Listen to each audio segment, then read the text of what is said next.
I am the Tofu Golem. Please enjoy the video. First, enable device location and choose high accuracy mode in settings. Next, open the GPS test app and grant any location permissions it requests. Wait for the first fix, which typically appears in about 30 seconds under clear skies.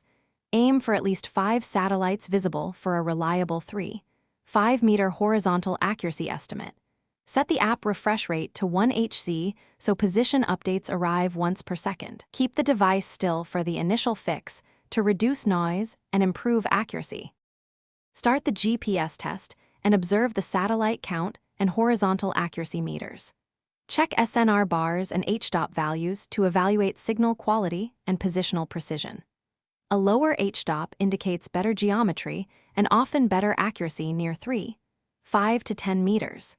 Ensure you see at least 4 satellites for a 2D fix and 5 satellites or more for improved 3-dimensional fixes. Let the test run for at least 2 minutes to capture a stable average accuracy.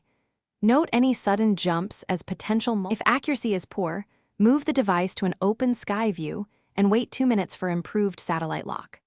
Try toggling airplane mode for 30 seconds, then re-enable location if the app stalls acquiring satellites.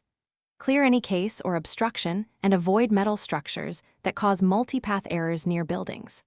If problems persist, reset AGPS data in device settings and relaunch the GPS test app to refresh Almanac and Ephemeris. Rerun the test at 1 Hz and compare average horizontal accuracy after changes. Thanks for watching. Consider subscribing if we helped you today.